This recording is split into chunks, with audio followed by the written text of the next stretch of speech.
Hospitals at night are different. The daytime energy, the rush of doctors, the hope and fear of families, it all fades away. It leaves behind a shell, a hollow place filled with the echoes of everything that's happened within its walls, every joy and every sorrow. St. Jude's Mercy Hospital was no exception. By midnight, it transformed into a labyrinth of shadows and silence, a place where the air itself felt heavy with memory, thick and suffocating. My name is Leo. A critical project at work had kept me late. I arrived just before the end of visiting hours, the lobby's silence a jarring contrast to my day.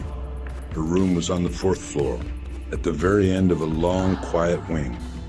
When I reached her room, number 413, an unlucky number I tried to ignore, she was asleep, her breathing shallow but steady. The only sound was the rhythmic beep of the heart monitor, a fragile pulse in the vast quiet. I sat with her.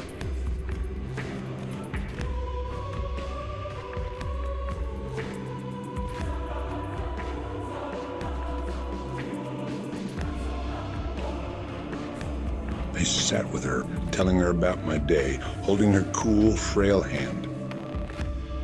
I must have drifted off, lulled by the rhythmic beeps and my own exhaustion. When I blinked my eyes open, the beeping had stopped. The room was utterly, unnervingly silent. My grandmother's hand felt colder in mine, a profound, icy stillness, a different kind of silence. The final one. I stumbled out and into the hallway. The nurse's station was empty. The entire floor was deserted. I called out, "Hello. Was anyone here?" Only the echo of my own rising fear answered me. Empty beds, stripped of sheets, stood like skeletal remains. Empty beds, stripped of sheets, stood like skeletal remains. Charts scattered, left mid-sentence. A half-empty coffee cup still steaming. It was as if everyone had vanished in an instant, plucked from reality, leaving behind only these ghostly artifacts of their last moments. The feeling was deeply unsettling, a primal wrongness that made the hairs on my arms stand on end. I decided my only option was to get out, to find someone, anyone.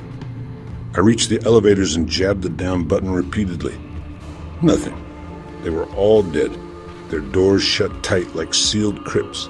There was only one other way down, the emergency stairwell.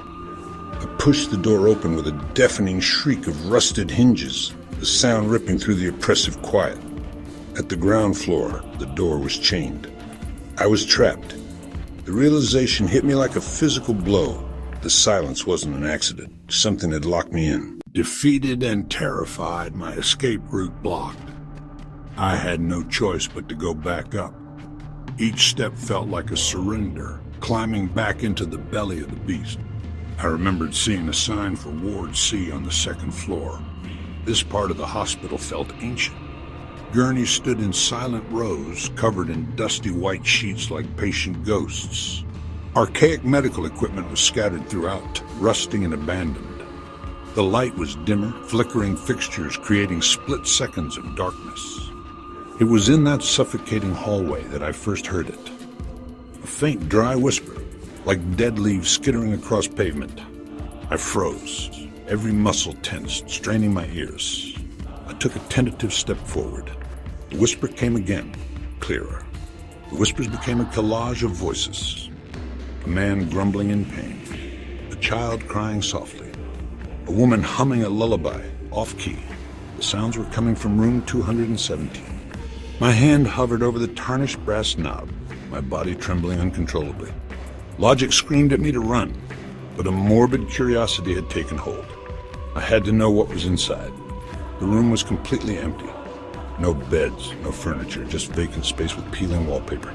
The room was dark, cold, and utterly still. The sudden, absolute silence was a physical blow, more jarring and terrifying than any apparition I could have imagined. I backed out slowly, my mind reeling. Was I imagining it all? As I burst back into the stairwell, desperate for a way up, I was hit by an intense, unnatural cold that stole my breath. I started climbing, taking them 2 at a time, my shoes clattering on concrete. As I rounded the landing, I saw it. A shadow standing above me, impossibly thin. It was darker than darkness, a void in the shape of a man with no discernible features. I froze mid-step, my blood turning to ice. My scream was trapped in my throat. It stood perfectly still, an ominous sentinel. This was an intelligent entity, and it knew I was there. Then it began to retreat, receding into deeper shadows until it was gone. I didn't dare go to the 3rd floor. My only option was to go down to the basement. The basement was a maze of pipes and tunnels.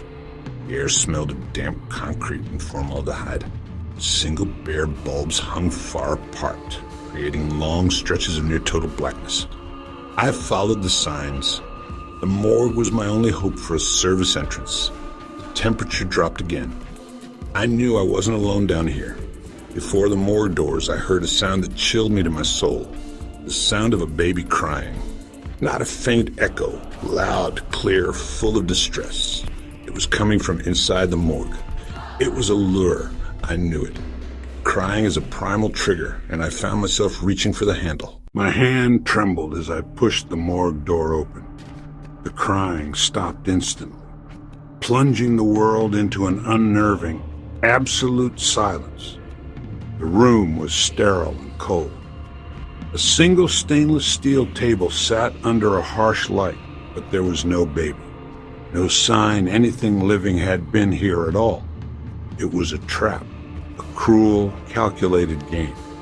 The entity was toying with me, using my own compassion as a weapon against me. I felt nausea and backed away, pulling the door shut, trying to catch my breath. Whispers, shadows, phantom cries. For what felt like an eternity, I had been chased and tormented. The whispers slithering into my ears with promises of pain. I was being herded like an animal through the dark and silent halls of St. Jude's, a rat in its maze. The exhaustion was overwhelming, a bone-deep weariness that went beyond physical fatigue.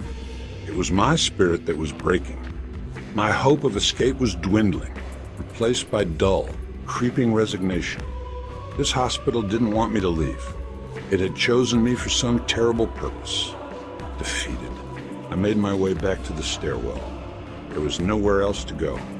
My only choice was to go back up, back to where it all began, back to the 4th floor. As I began the climb, a new sound reached me, a slow, rhythmic creak of a wheel. Squeak, squeak, squeak.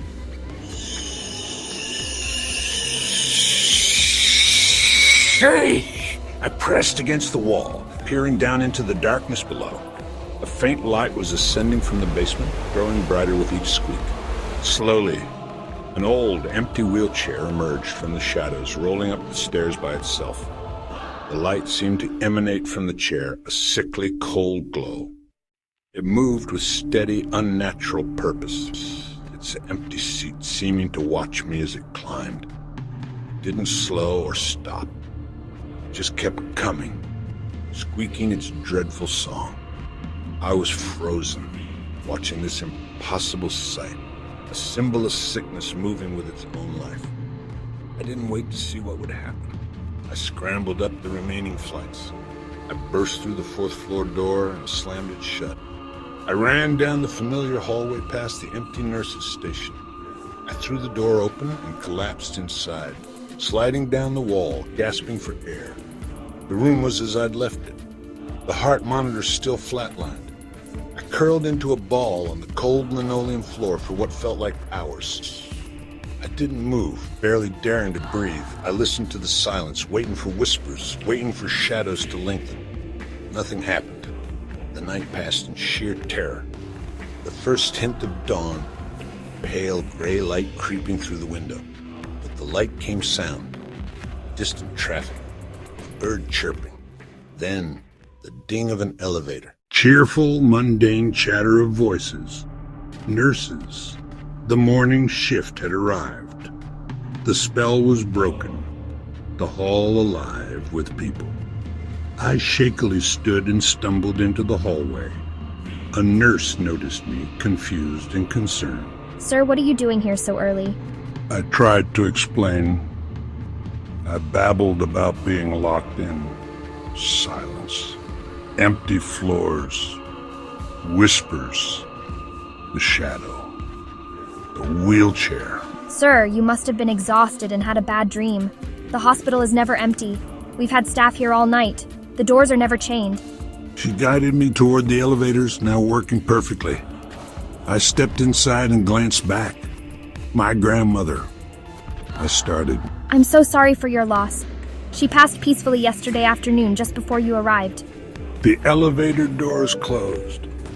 I wondered if I'd been trapped by a haunted hospital or my grief, or if something had kept me to witness its vigil. Now, with a new patient to watch over, St. Jude's Mercy Hospital continues its eternal vigil, watching over those who cross the threshold between life and death. And when night falls again, the silence returns. The whispers resume. The shadows move. And somewhere in the stairwell, a wheelchair waits. For hospitals at night are different. And St. Jude's Mercy Hospital never truly sleeps. Some places hold on to their patients forever.